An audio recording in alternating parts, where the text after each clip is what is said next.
I think a lot of our vision was related to two things. One, tech would evolve as we've seen with the AI craze, right? But then two is that you have this industry that's been closed off to the world and that ultimately non-lawyers would be able to own law firms. And we would position ourselves as the perfect conduit for which outsiders can responsibly get into this space in a manner that's always good for the client.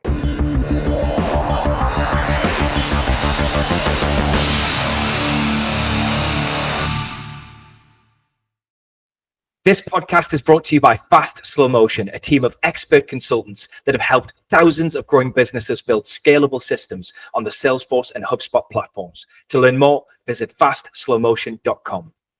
Welcome to the Fast Slow Motion podcast, where we teach you how to build a business you love while enjoying your life. I'm your host, Sam Donaghey, and today we've got a great conversation lined up. Joining me is John Burdett, founder and CEO of Fast Slow Motion. And our guest today is Todd Richheimer, CEO and co-founder of Lawfty. Todd is a lawyer by trade who stepped into entrepreneurship and ended up building a technology company inside one of the most traditional industries, law. Lawfty spent years building its own software platform and recently made the decision to begin transitioning to Salesforce, a move a lot of business leaders wrestle with when facing the build versus buy question. So Todd, welcome to the show. Thanks for having me. Looking forward to it. Todd, I'm super excited about this podcast. You and I got to meet recently. I got to fly up to come to visit you in Long Island, and we just hit it off right away. And I'm just so excited for our audience and to hear your story and to hear your journey. So tell us a little bit about your background. So we know you're a lawyer, you practiced law for a little bit, and now you're CEO of a very successful tech company and law firm called Lawfty. So tell us your journey of like how that started, what motivated you to do that kind of thing. For sure. Thanks, guys. Appreciate you having me on. And John, felt similarly when you came up to visit. I felt like I met my my entrepreneurial kindred spirit. Just talked about your journey, ours, et cetera. So I think like the relevant piece of my journey starts right out of college. I worked my tail off to get an investment banking job. To me, that was like the gold standard. That was the job I wanted. Worked super hard to get it, got there, and never hated something so much in my entire life. But I will say, so I did that for a couple of years, and what I found was that experience was formative. As much as I didn't like it, right, having that sort of like nuts and bolts background in finance was really, really helpful. So I go off to law school, practice for 6.5 years in traditional litigation roles. And I got to tell you, for anybody that has an interest in business, if you go to work for a law firm, you can't help but see inefficiencies, right? I mean, they're everywhere. It's a very old school profession that is really protectionist, right? Lawyers have kept non-lawyers out. And so it's an industry that's really stuck in its ways and just got super fascinated in the inefficiencies and opportunities associated with it. And it's sort of where the idea for Lawfty came from. So tell us, what is Lawfty? And I'm fascinated by the way you formed the company and you navigated some, I would call them legal challenges or formation challenges to kind of do what you want to do.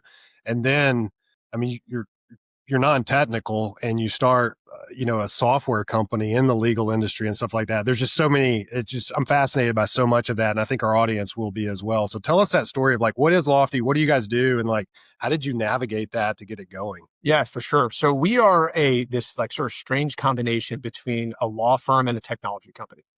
And on the surface, what we do is, we use online media to generate personal injury cases for our partner firm network around the country. But what we really are is an analytics business, right? We're collecting analytics to make sure that the people that we jointly represent with our partner firm network get the best representation they can. And where the idea starts from, and this will make more sense as I explain what we do, is it originally started with like really cool economics. So I am a first year out of law school, and I find out about this idea of the referral fee. So it's an unwritten rule within the personal injury space that one attorney will pay another attorney 1/3 of the legal fee for that referral. So here I am sitting on the defense side, paying off my student loans.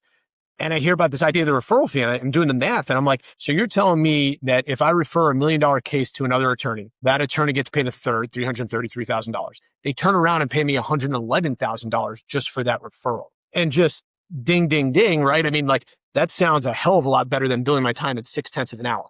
So that led to sort of like this interest. And so I started researching, like, are there firms doing that they're generating cases and they're referring them out? As luck would have it, I met my co-founder, who's technical. He's a computer science and electrical engineering guy, went to MIT undergrad and postgrad. So super smart. And we hit it off. And the two of us got together every Saturday for the better part of a year at a WeWork in Lower Manhattan. We both had full-time jobs, prototyping different ideas. And this was one of 3 ideas we had. And 2 guys that knew absolutely nothing about digital marketing put up an ad in New York City on Google, and the phone started ringing.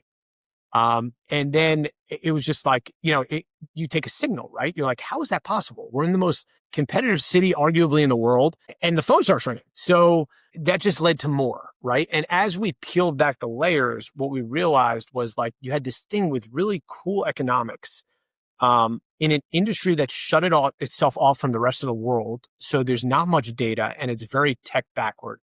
And there was just a ton of opportunity. And so to complete the story, what we did was we built a full funnel advertising solution where we capture everything from the initial inquiry all the way through what these cases monetize for.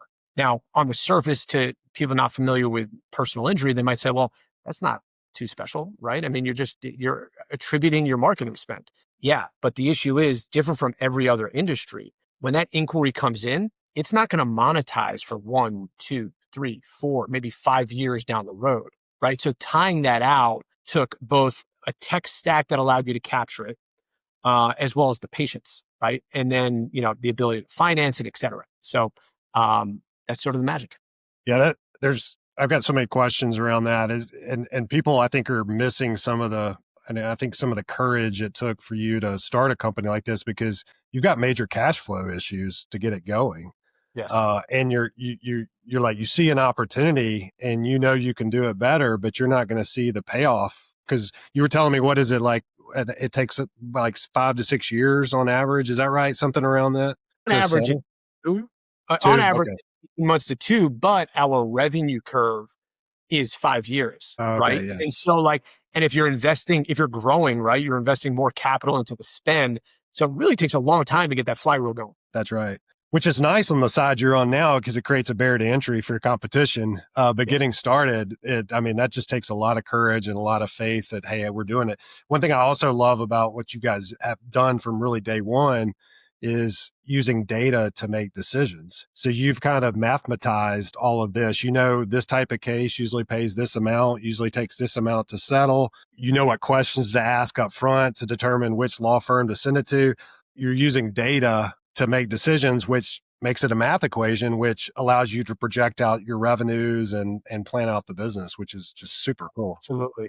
Yeah, no, completely. I appreciate it. It's super interesting to me. Our industry is filled with quote unquote marketing agencies, right? And all these guys will show up at your door. And you got to remember, because we are also structured as a law firm, I get all of the same solicitations that law firms get around the country. And these folks come to your door and they promise you the world, which is super interesting, because they'll tell you, we're going to charge you this for an inquiry, or we're going to charge you this for a relevant inquiry, or this for, this type of inquiry. But they have no idea what those inquiries are worth, 2, 3, 4 years down the road. So you're selling me something and guaranteeing me a return that you have no independent proof of yourself, right? And it feeds into where we are today. I mean, I think a lot of our vision was related to 2 things. 1, tech would evolve, as we've seen with the AI craze, right? But then 2 is that you have this industry that's been closed off to the world, and that ultimately non-lawyers would be able to own law firms. And we would position ourselves as the perfect conduit for which outsiders can responsibly get into this space in a manner that's always good for the client. Say that again, because I don't think most people realize that non-lawyers can't own law firms in the United States. No, totally. It's really a crazy thing when you take a step back, right? So non-lawyers cannot own law firms in the United States. Now, there are some exceptions to that recently, which was part of our vision. I think it was 3 years ago, 2 or 3 years ago, Arizona changed their rules to allow non-lawyers to own law firms, right? That's one state. Washington, D.C. allows it, but it's a much more narrow rule. But it really is, lawyers have protected their industry, and not allowed outsiders to come in. And people will argue over why that is. You know, one side of the aisle will argue that like it's the sanctity of the law and only lawyers can be the guardians of this sacred profession. I might be more cynical. I think it's protectionism. We want to protect what's ours and not allow outsiders in. But the practical implication of that is that we haven't had as much tech development as you've had in other industries, right? So if you look at personal injury, if you look at small law in general, I think people have a habit of looking at the coasts and thinking that like law firms are like giant, white shoe law firms. In reality, the overwhelming majority of lawyers are practicing at 1 to 2 attorney firms around the country. And so you have this landscape that's hyper fragmented, right? So tons and tons of firms.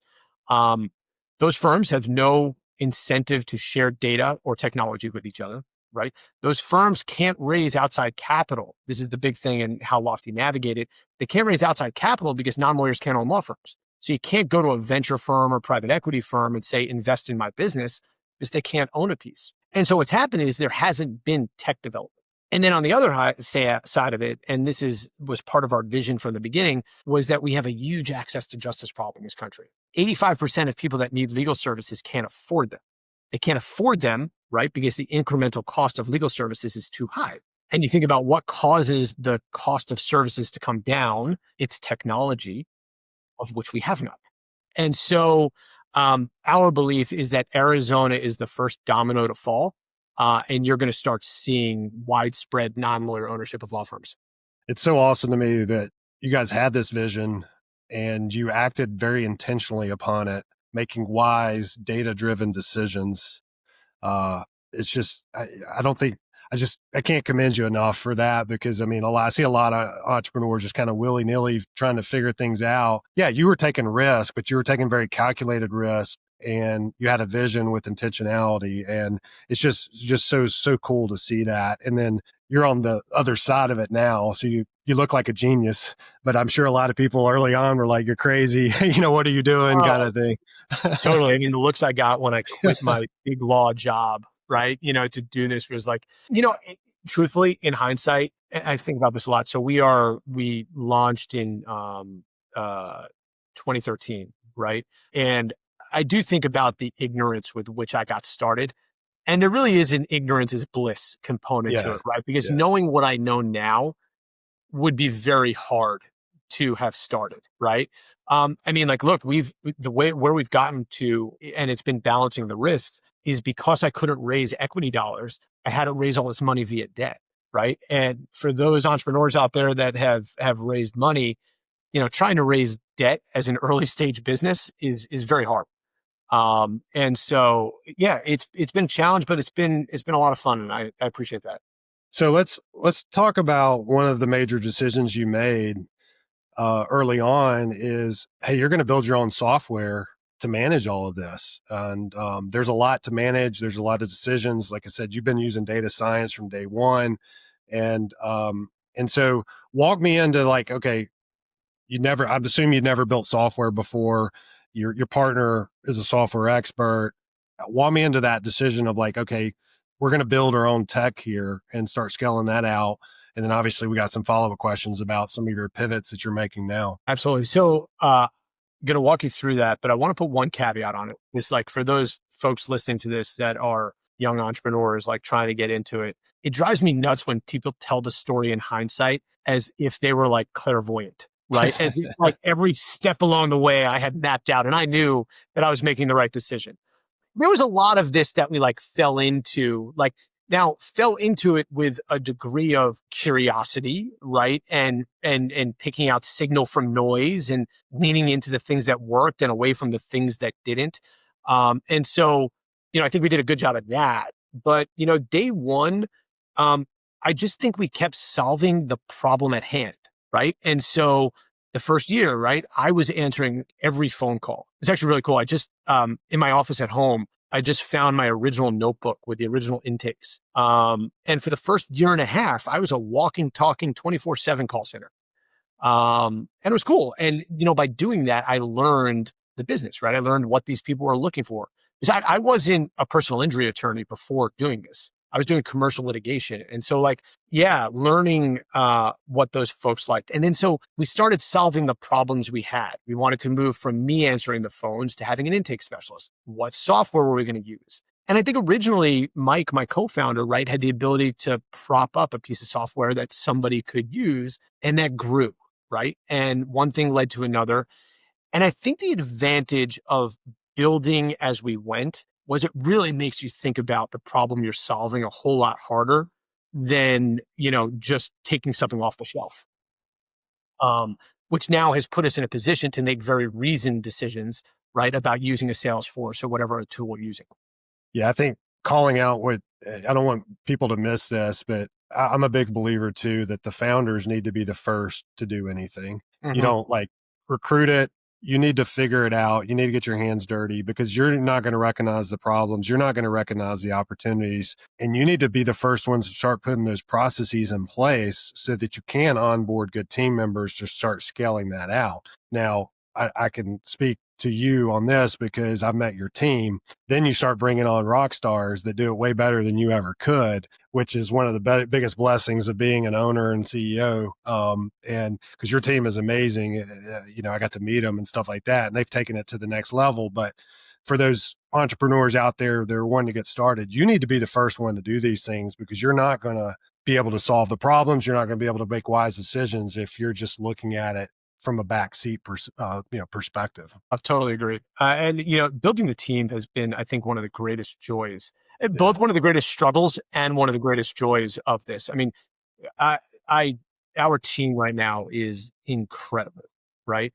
But one of the hard parts about building a business, and I'm sure you had this experience, is like, one, taking your hands off the wheel, right? Like giving up like ownership of certain things. But then two, and it's a whole nother skill set, is managing folks that have a skill set and an understanding that you don't have, right? And trying to insert yourself in places that you can be additive and not like just coming up with like nonsense, right?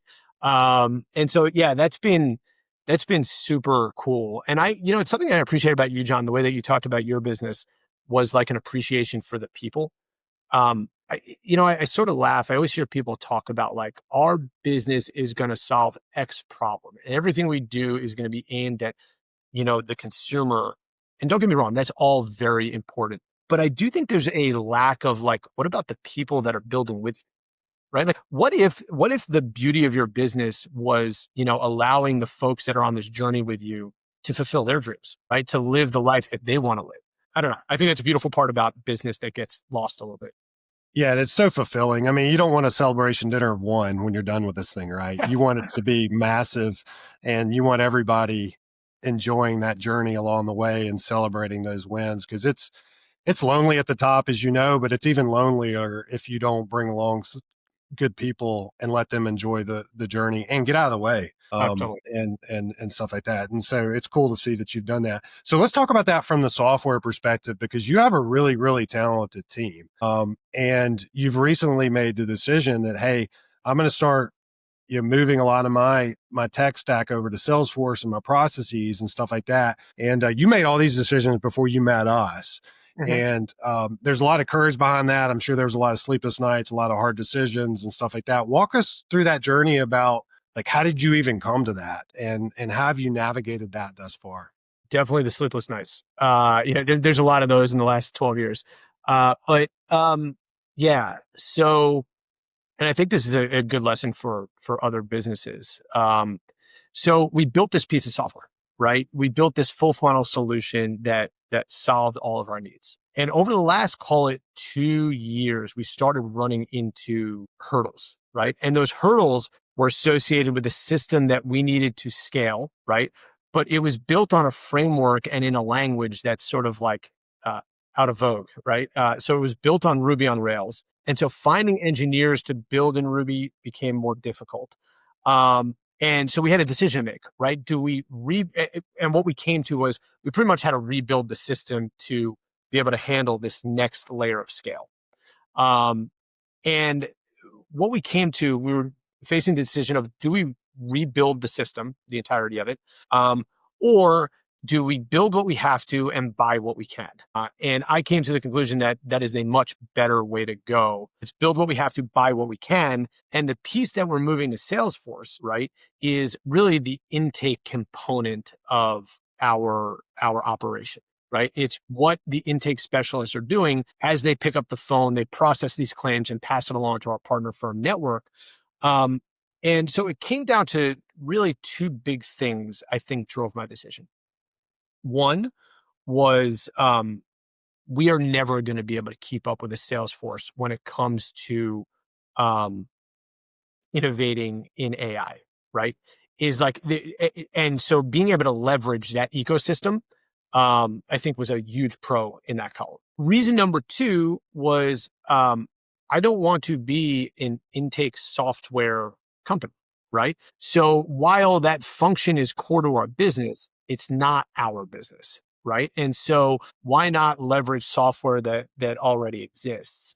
And so it was really those two things that drove it. Our team did a hell of a job, vetting the different solutions, vetting folks like FSM, and to your guys' credit, really the relationship has been outstanding, and it's made with any big decision you worry, right? Is like, how's it going to go? And it's really been going fantastically. And so thank you for that. Well, thank you for the kind words. I don't want to, you can't underscore how big of a decision this is. You have a very successful business now. And when you're making these kinds of decisions, I mean, you're not, we're talking people, you're dealing with the livelihood of your people. You're dealing with the livelihood of your clients. You're dealing with, you've built something successful. But we see it often. You highlighted some of the points that we often see. I've been building software for 25 years now. And back in the day when I started, that was your only option. You didn't have flexible platforms like Salesforce and HubSpot that existed in the ecosystem. So you had to kind of build it from scratch. So every company had to become a software company. And as you mentioned, that you're not really a software company. You're solving other businesses you're solving other problems for clients using software, but becoming a software company is very different than the type of business that you are. So it comes down to an identity question. It's like, what type of business are you really? What is your core competencies? What are your competitive advantages? And if that software piece isn't that, you want to then build it on something that's flexible, that you can always say yes to, always have wise decisions to make from, but you're not supporting it. You're not worried about the security of the system. You're not worried about keeping it up in the middle of, all these kinds. You're not worried about, like, can I find people to work on it? You've got an ecosystem of millions of people that now support that.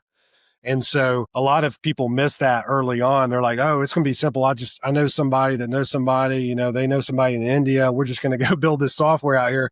And the next thing you know, you're supporting a software application that you have no idea how it works or how to support it and that kind of thing. John, if I'd never hear the term tech debt again, I will be a happy one. That is, and people don't realize it, right? Supporting that software is difficult, and it's time consuming, and it's distracting if it's not your core business. That's right. That's right. We, for one of my previous businesses, we were a software company, and we were spending millions of dollars a year building out and supporting our own software. And I looked at it from that perspective as well. As do I want to take these really talented people who are working on things that make us viable in the marketplace, meaning, our software is how we make money. That's who we are, and move them internally to build our own internal systems. And I made the same decision as you. I was like, no, I'm going to build my internal processes on Salesforce. And then that way I can easily configure it. I don't have to maintain it. I can find other people to support it and stuff like that. And it turned out to be one of the wisest decisions I made for that business, because we then ran our entire operations on Salesforce. And we focused all of our attention on, building those features and supporting the tech debt that we had for our customers to make our software better than everybody else's. Yeah, it's really interesting. I've been thinking about this a lot, and I think Salesforce fits into this bucket. It's so interesting to me today as we're living in this AI craze, right? And everybody is throwing AI at the end of everything they do.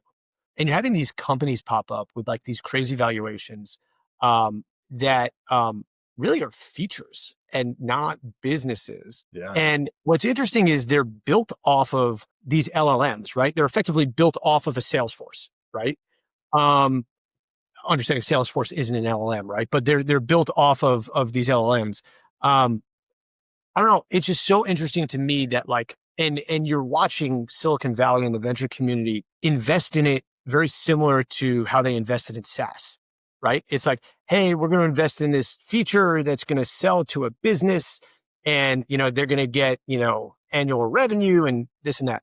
But what's so interesting to me, and I think people are missing the boat on this, and this may be a bit contrarian, but like it feels to me that the beauty of Salesforce and these LLMs is you could innovate from within these businesses and not necessarily need all of these other subscriptions. That's right. And so I don't know. To me, Salesforce is a building block, as these LLMs are. And I think there's real opportunity for more innovation to take place within the businesses and not necessarily, the vendor community. That's right. Yeah. You want to be focused on innovating your business and not worrying about, okay, what apps do we need to do all these kinds of things? And I think a lot of times, the tech stack gets out of control for mid-market and lower companies and even larger companies, but you're buying, yeah. And then to your point is like, I would say most businesses right now, they've got Claude subscriptions and chat, GPT subscriptions and Perplexity subscriptions, and they're like all over the place instead of really thinking about, okay, what are our business processes? Where's all our data? How are we going to leverage these AI tools to make wise decisions? And you want to make that as simple and consolidated as possible so that you can then just focus on solving the problems you're trying to solve and not worrying about having all this kind of tech stack bloat that we already have in our small businesses, but we have it even more with AI out there. So that's a real problem, and we think about it the same exact way.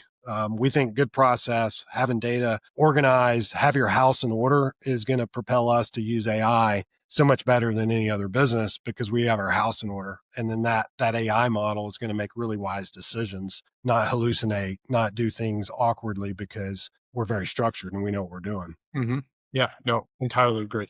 Entirely. So let's talk about the people aspect of it, because you and I are very passionate about that. And I'm sure some of your team members weren't too happy about, hey, we're going to move to Salesforce for some of these core things. And, what does that mean for me and all that kind of stuff? Talk to me about how you navigated that with your team. That was an unexpectedly tough piece. I underestimated how vested people were in the system that we built and supported, and that moving away from it, that you'd get resistance. And rightfully so, right? But like, I think that the debate around it was really good. There's a Jeff Bezos quote that I love, that's like the whole disagree and commit type mentality. And I really want to foster that environment, but that's not to underplay how hard it is, right? When people have strong opinions. And so, yeah, I think that's hard, but I think that like when you have people that care and they're making an argument from a place of like, I really care that we get this right, you end up making some good decisions. Yeah. I mean, you're blessed. You've recruited good people. So that helps those. Yeah. They may not agree initially, but they get on board and then they're behind at 110% and stuff like that, which makes that a blessing as you look at it in the rearview mirror. Yeah, look, and I think I'd be remiss not to note, because I said, our team is awesome, and they are. One of the things that we've made a very conscious effort at this year with our engineering team was to up our talent pool, right? And we went into this year saying that like, our team was a little bit too junior, right? We need to, and we stumbled a little bit last year in them being junior, and we really raised the bar, and things have gone really nicely. That's awesome. So let's, couple more questions here as we kind of land the plane. For CEOs out there that are listening, what are some of the warning signs you would say of like, okay, it's time to look at making a tech stack change, or some of these big, you can even take the platform change out of it. I mean, this is a major decision where you've got a very successful business, but you've realized it won't scale to the next level. And so instead of ignoring that, you had the courage to like, okay, let's do this. What kind of warning signs did you see that people can kind of look out for as they're navigating and growing and scaling their business? Yeah, I think you start hearing no a lot, right? When you ask, can I add this feature? Can we do this? And the answer is no, or it's going to take too long, or we're going to have to kick something else off the priority list, right? So development gets harder, right? So I think that's one of those things. The other thing that like is always on my mind and I'm sure there's a lot of entrepreneurs that this feeling and, is like, I don't want to F this up, right? Like don't F this up, right? Keep on, like you've done really well till now. And so I'm constantly trying to like get ahead of things. And so one of the questions that I constantly ask our team is, we're doing X number of cases this year. If we get to Y, what's the Y where the system starts having an issue, right? How far can we go today?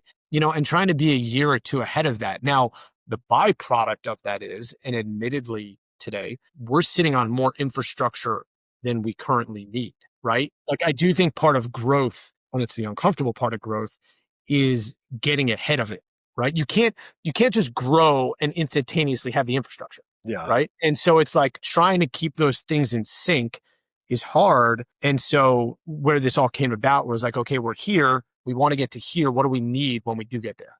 Yeah. I tell our team all the time is you got to be comfortable being uncomfortable because Oh, growth, requires you to be uncomfortable, but that's a good thing because it cures complacency. You can't be complacent and growing at the same time. But what you want to do is be intentional and focused about where you're going. You don't want to be all over the place. And I love how you've kind of, you set the vision. This is what we're going to do. You've gotten your team on board. And it's not going to be a smooth ride. I mean, it's going to be challenging. There's going to be bumps in the road. There's going to be things like that. But you're playing offense, not playing defense. You're setting the vision for your company. And as you mentioned before, it's like, I mean, people underestimate the pressure that CEOs have of they've built now a successful business and they don't want to mess it up.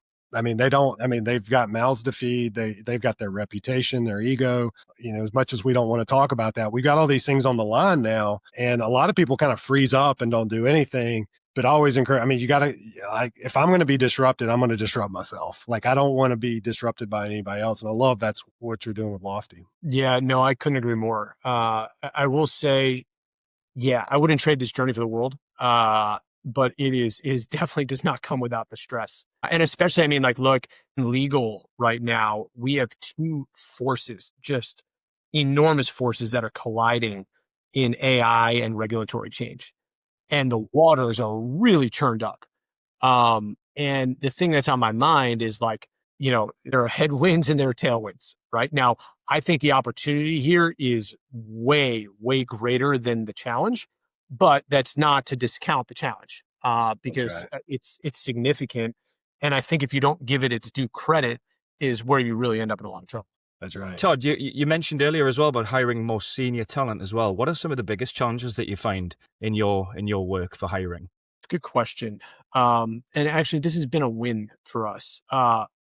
Engineering talent, it's interesting with AI, you hear about engineering talent, maybe there being more talent available. But like that has not been my experience up till now, right? Is like engineering talent was really sought after and competing with the salaries that they were willing to pay, in California and New York City, was pretty insane, right?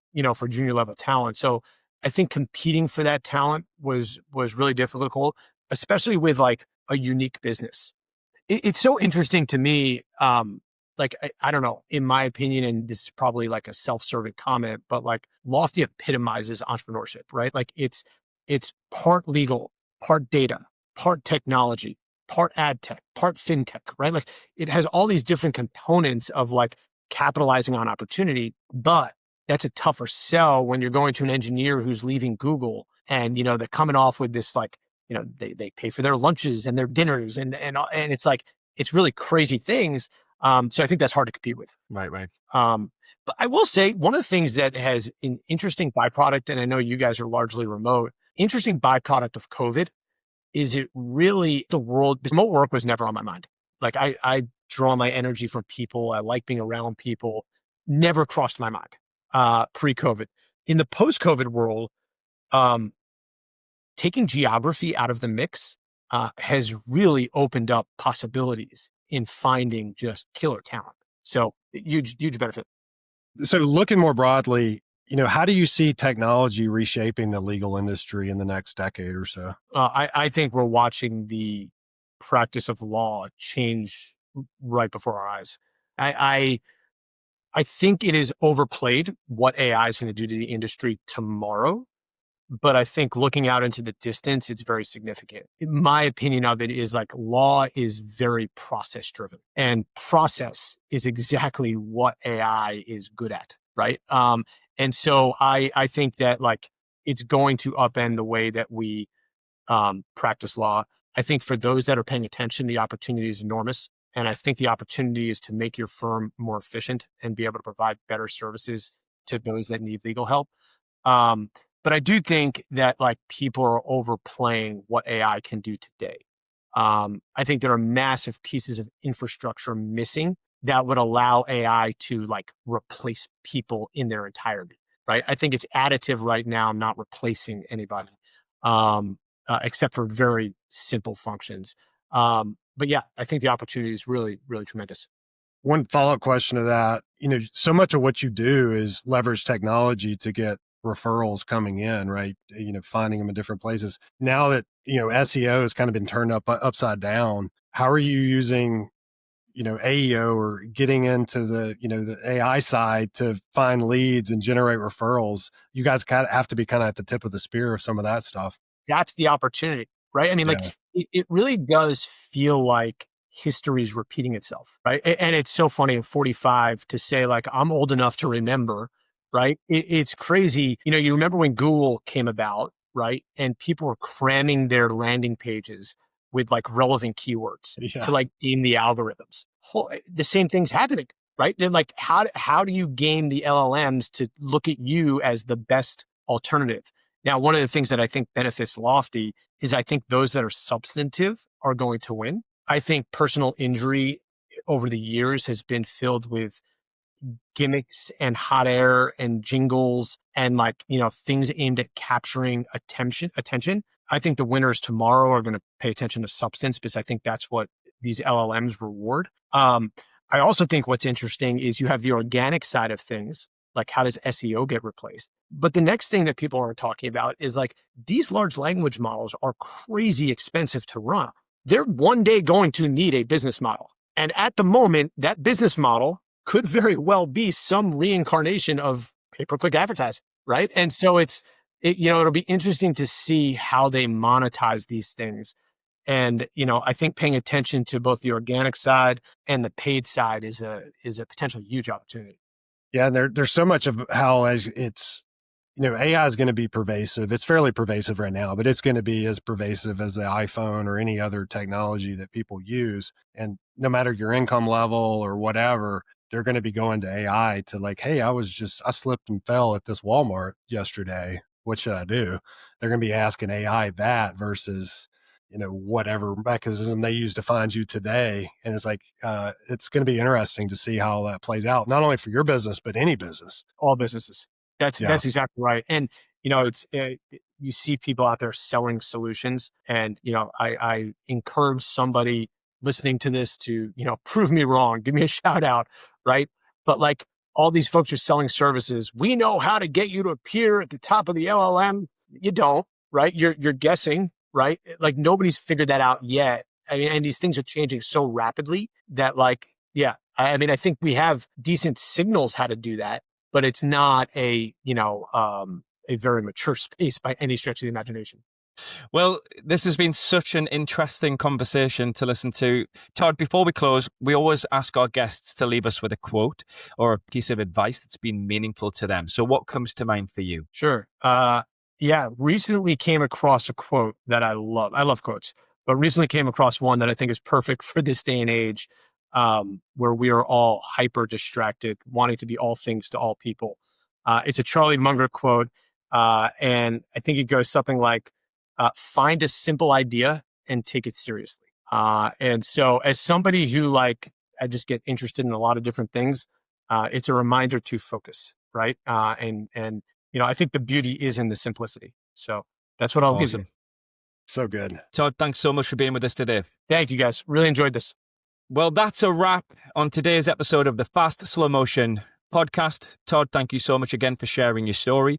Your journey really shows how leaders can navigate the build versus buy dilemma in practical, real-world terms. For our listeners who want to learn more about Todd and Lawfty, you can check out lawfty.com. We're going to share a link to that in the show notes. And as always, You can catch past episodes at fastslowmotion.com/podcast, or you can subscribe on your favorite podcast platform. And if you've got a question or a topic that you'd like us to cover, you can drop us a note at fastslowmotion.com/podcast feedback.